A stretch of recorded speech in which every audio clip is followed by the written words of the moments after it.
Hey guys, welcome back to Dragons and Armwrestling. So we're gonna do a little workout today. It's drizzling a little bit, not bad.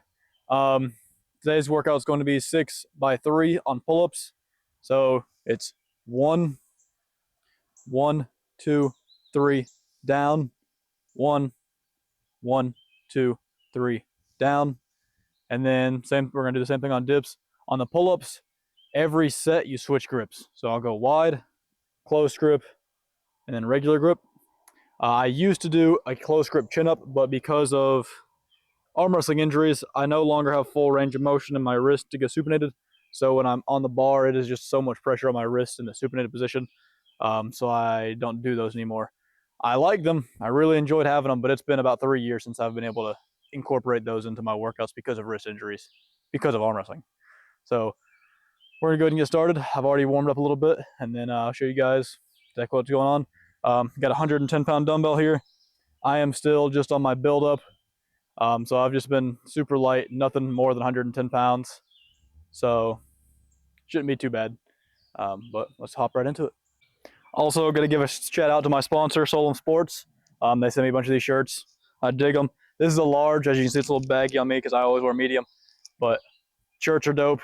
Again, if you guys want 10% off on the bar, they also sent me the 40-pound bands. If you guys want 10% off on the bar, use code Cody Wood, all lowercase, to get 10% off.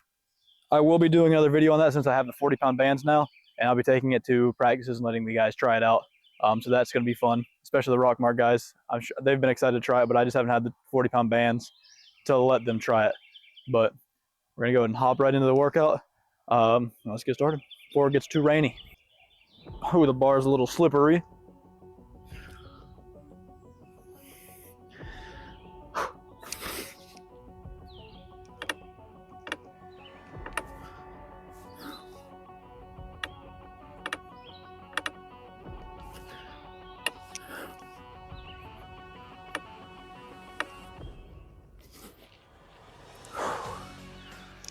And then I always do 90-second rest in between each set. That's typically about as much time as you're going to have between matches or in a tournament, and usually in a super match. Sometimes you have less, but that's why I do the circuit work as well, so that you train your body to have less rest time. Now we'll go from wide grip to close grip.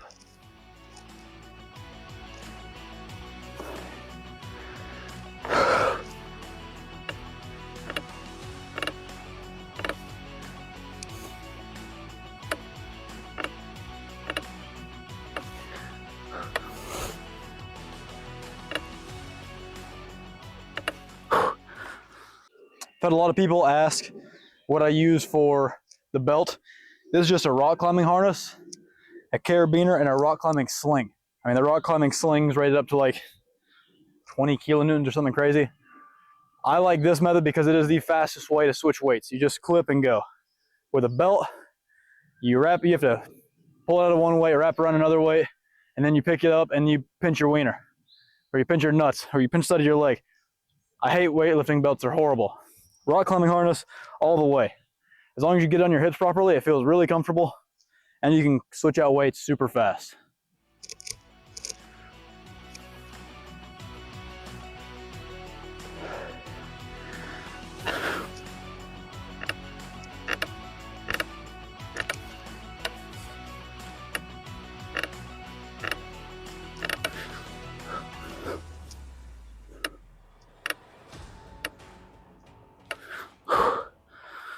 And again, the whole purpose of this workout is to get my lock strong at the top, get my lock strong here. Because in my match with Joseph again, I felt like I get stretched open, and I wasn't any weaker, but when I'm all the way out here on my bicep, and he's here, he's able to just take away all my power, and I'm not able to extort any of his weaknesses. Where he's all the way on top of me, got me stretched out. So that made me realize, if I get here, it doesn't give me any more access to power, but it takes away their access to power. So that's what this whole workout is trying to do for me.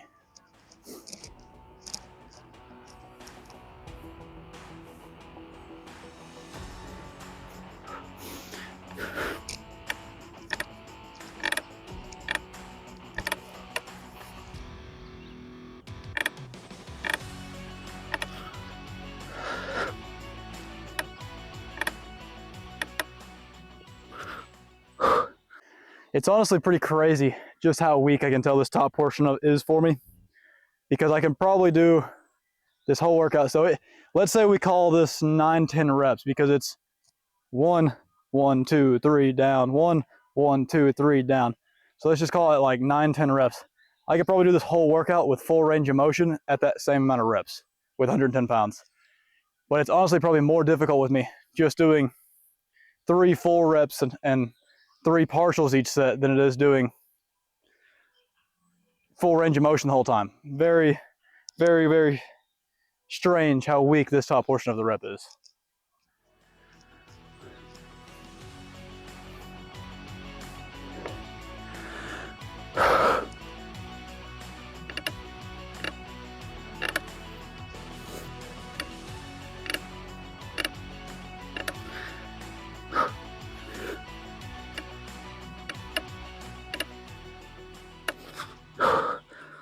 Last set on pull-ups, then we switch over to dips. I can definitely tell that it's getting a little hard to do that last bit of range of motion. I mean, this is realistic without engaging more tricep on my pull-ups. This is as high as I can get without engaging the tricep to get a tad over the bar. So because of arm size, it is hard for me to actually get my chin above the bar. Typically, if I'm going to get my chin above the bar, I actually have to be moving fast enough to get here. Like, it's actually, and that's another reason why chest to bar pull-ups for me are almost impossible, because of arm size, because I have to actually touch the bar here if I'm doing chest to bar pull-ups rather than touching the bar here, because I can't physically get the bar to my chest area. So it's actually easy for me to do stomach to bar pull-ups or sternum to bar pull-ups than it is to do chest to bar pull-ups, because of the range of motion that I'm limited with.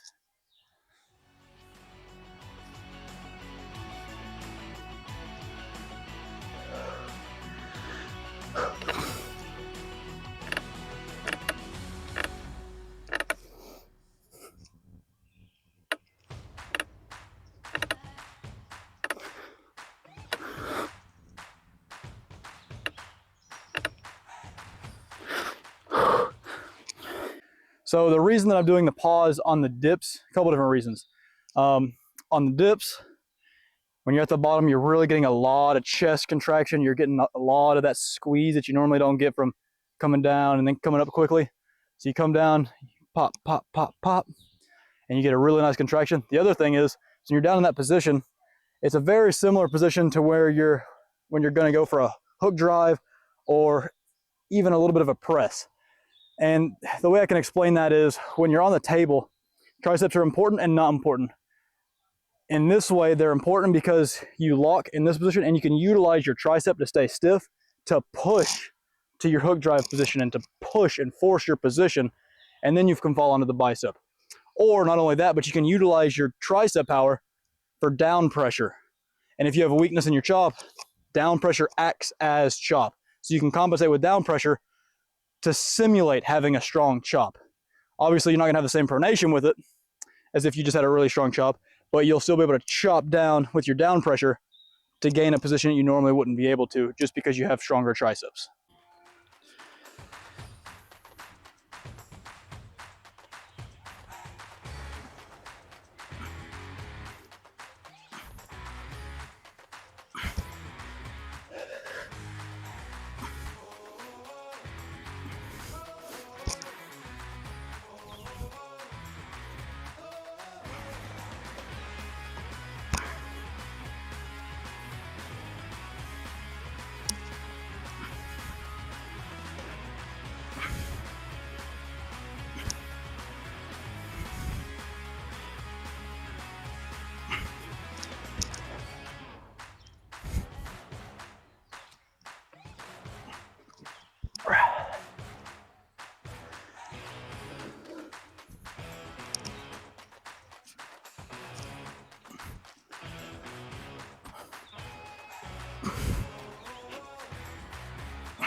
And the reason it takes me so long to set up is the setup is very important in the dip movement. So what I like to do is I like to make sure that my thumb pad really locks on there. I've got chalk on my hands, that way it don't slip off. You start getting sweaty, especially in the summertime, working out outside. It gets really hot, you get really sweaty. And you're kind of using it to push together like this. That way you don't accidentally slip off. And this makes the chain directly from your thumb pad all the way up your arm. Rather than if you're doing it here, the chain is through your wrist. And if you got wrist issues, it's gonna hurt your wrist a little bit. That's why I actually switched. And not only that, but it gives you about, I'd honestly say 5 or 10% more power just doing this rather than this. And the reason I don't do like the suicide bench grip is because when your thumb's here, it kind of pushes you off. That's why I really like this, because you can push with your thumb and pull with your fingers to really keep you connected to the bar.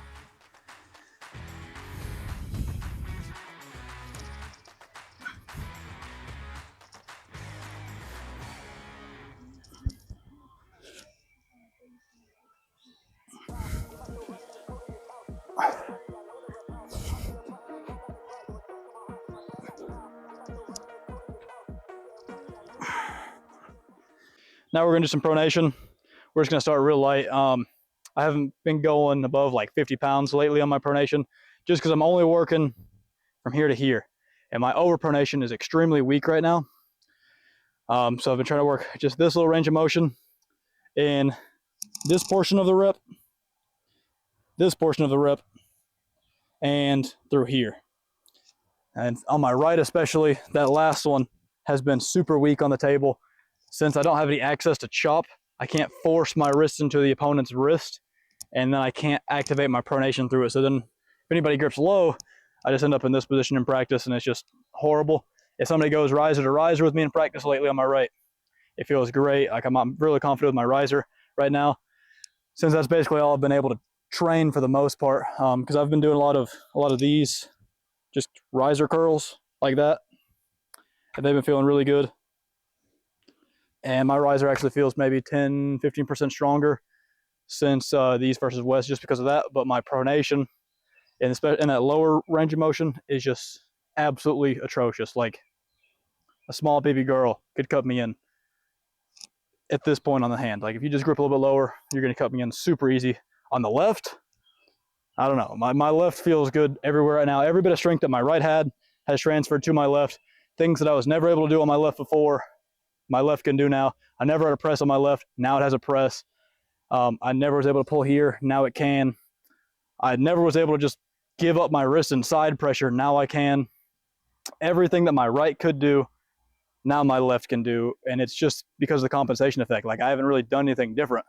It's just because of the compensation effect. Now my left has power everywhere it didn't used to, which I guess is great for my left. It's ready for a match, but my left's garbage right now. So we're gonna try to fix that. Hopefully once this completely heals, it will be good and all my other power will come back everywhere. But right now it's not. I am pretty excited though. I didn't have any pain in the elbow yesterday at practice. Now given I'm not pulling in the hook or blasting inside or letting somebody wail on my elbow, but I was able to go from here to about this much side pressure and I didn't have any pain. For the most part, I stayed here all practice, that way I didn't have any pain, because I've just been scared to use it, because I don't want to be adding a little bit more side pressure and then somebody surge or not expecting it and then that thing pop again. So I think I'm probably going to wait another month before I actually try to use it, like really like test it in a hook or test it anywhere. But I'll start slowly, maybe adding just a little bit of side pressure instead of pulling all the way out here, maybe pulling just a tad in here. And if I feel anything, just go back to out in this position. But we're gonna go ahead and hop on pronation and then go from there. So the first pronation, we're gonna go ahead and start here and wrap it around to that part of the wrist. I like to flatten it out so I'm not getting any hot spots on the wrist or bruising, because once you get in heavier weights, it does cause some nice bruising on the wrist.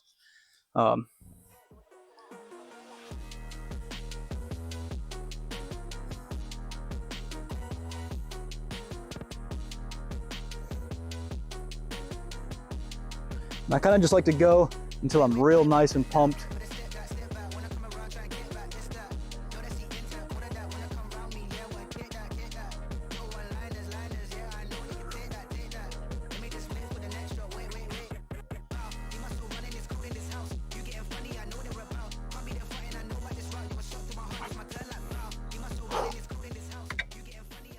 Then I'll switch over to the left. And it's kind of weird because in terms of my pronation with lifts, it doesn't feel that bad on the left to the right. But in terms of translation of the table, something's just not clicking on my right arm. And this just goes to show that lifts don't really matter. You can be strong, but if something's not clicking on the table, if you're missing that one link in the chain, that prohibits you from being able to translate it to the table. Everything's going to be weak on the table.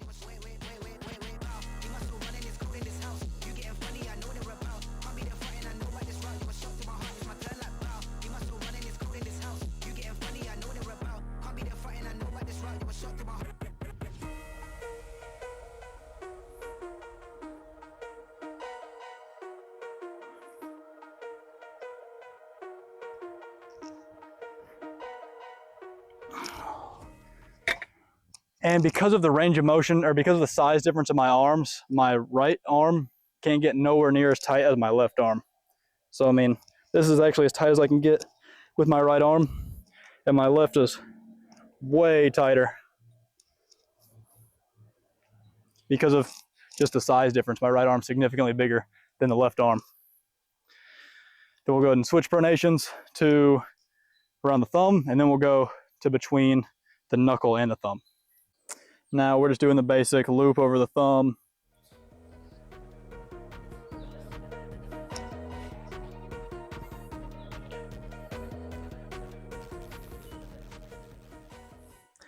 Pronation is one of those things, I hate having to work it because there is so many different types of pronation. Because like, if I go high riser, it's working something completely different. If I dump my riser, it feels like it's working something completely different. Then I can do pronation here, here, and here. So you've got so many different ways that you can actually attack your pronation. Then you've also got flat-wristed pronation, and you've got cupped pronation, and they all feel and they translate to the table completely different. So I mean, realistically, you could spend all day just training pronation and different variations of pronation.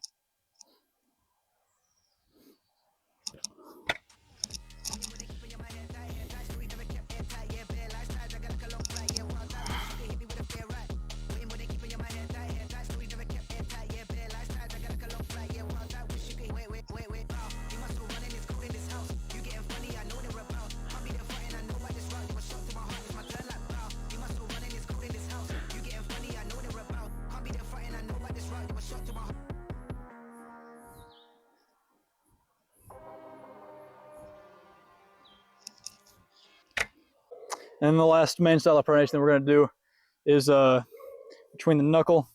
You can just do it by grabbing.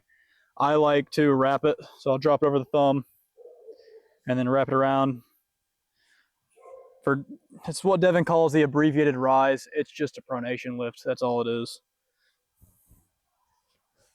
Like here, I genuinely feel relatively no attack on your pronation. No more, or relatively no attack on my riser. No more attack on the riser than if you were just doing a hammer curl. So I think the abbreviated rise is just a goofy way to say, yes, I'm doing pronation, but with a little bit of ego added so I can get a higher riser number. But this is the version that actually feels the best on my right. It's the only way that I feel like I can actually access my pronation right now, for whatever reason that might be.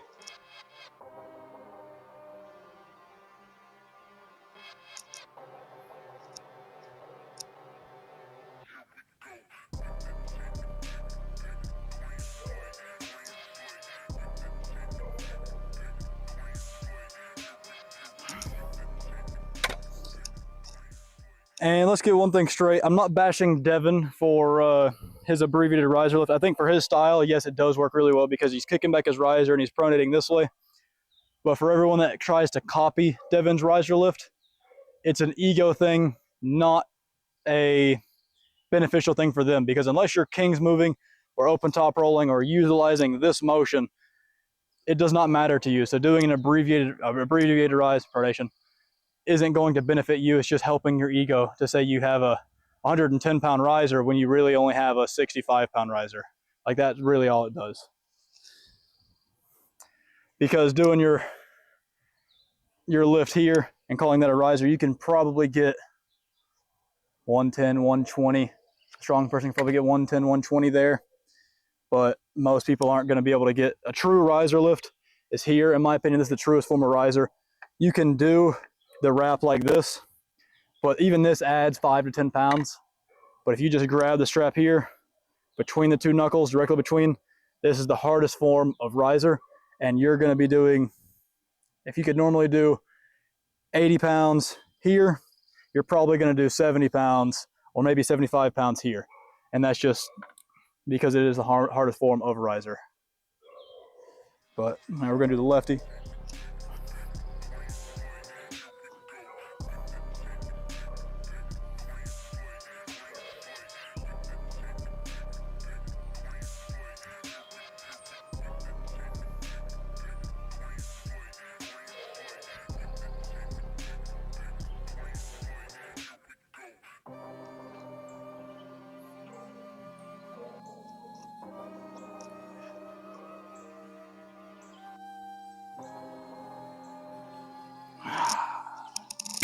So I'll probably do a few more pronation exercises, but I'm not going to video them because it's just going to be the same thing, just a little bit more weight, maybe 40 pounds, maybe 50. I'll go 240, see how that feels, and then potentially go to 50. But I'm not going to make y'all sit through all those boring videos, so I'll go to riser lift, or I like to call them riser curls because it's just grab the strap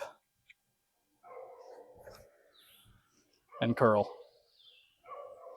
And they've really been helping me keep my riser engaged on the table, as well as my table curls where I start here, curl to here, and then bring it back down. They've really been helping my riser as well. So we'll go ahead and hop to those.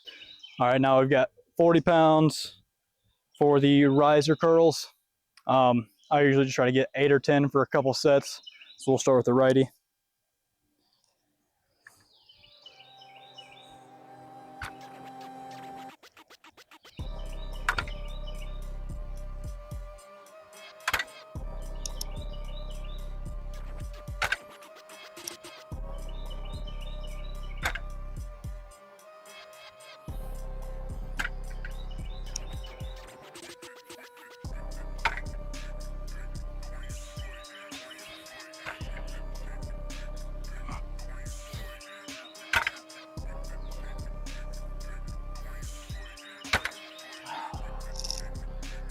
Now the lefty.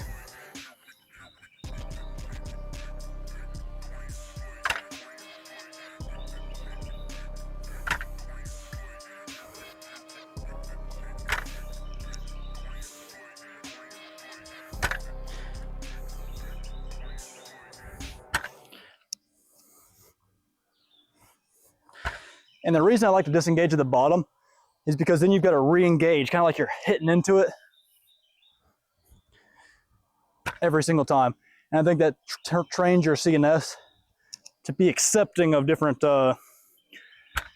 disengagements and re-engagements on the table.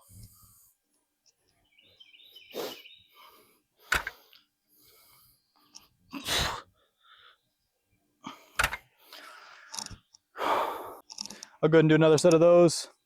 You're not the star of the show, Sadie, despite what you think, and despite what the comments will say.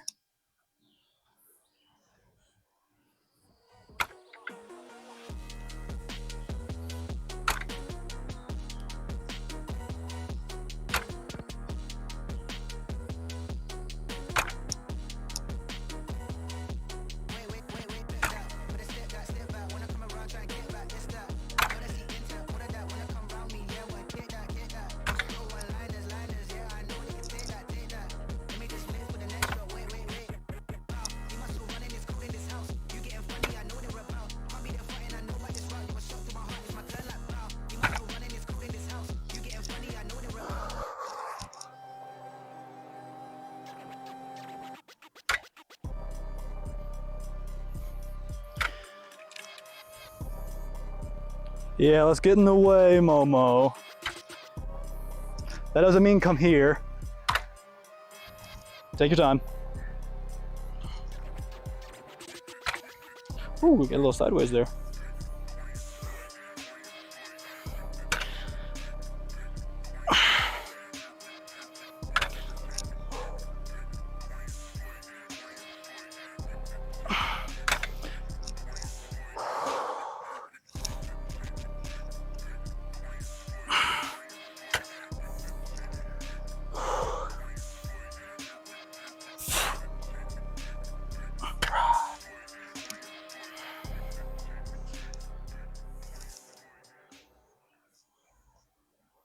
you dug yourself out a spot for them. Well, guys, I believe that's all I got for you today. The second part of my workout today is actually going to be dirt bike riding, single track riding in the woods. For those of you that have never tried it, it is probably the most calorie burning exercise you will ever do. I typically burn when I'm riding easy, like just chilling. If I'm riding single track, around 500 calories an hour. When I'm riding hard, I burn around 700 to 1,000 calories an hour. And I usually ride for 2 to 3 hours. So you get done with a ride and you're burning at least 1,500 to 3,000 calories, and you're just absolutely fried after. Your hands are fried, your shoulders are fried, your triceps are fried. When you're going down hills, you're constantly pushing yourself up. That way you don't slide on the front of your bike and endo. When you're riding up hills, you're constantly pulling yourself up on the front of the bike, like trying to keep yourself on the front so you don't wheelie over. There's just a lot that goes into it. You're constantly whipping it around. Your core ends up fatigued. It is an awesome workout. For those that have never tried it, I highly recommend it. It makes the hands feel amazing. I really think that it helps translate to the table a little bit. I mean, Hunter Knopfs was he raced dirt bikes for a while, and I believe that's why he has a good hand on his left and a good top roll, is because when you're clutching with your left hand, these top two fingers get strong, so you really get this action really strong, and on your right, it's mainly the pinky that gets strong because of the throttle. So I think that's why his hook's good on his right and why his top roll is good on his left. But I really enjoy it. It's great to get in shape, great to get lean. It's a lot of fun. So that's what I'm gonna do next. I hope you guys enjoy this video. I'll see you guys in the next one.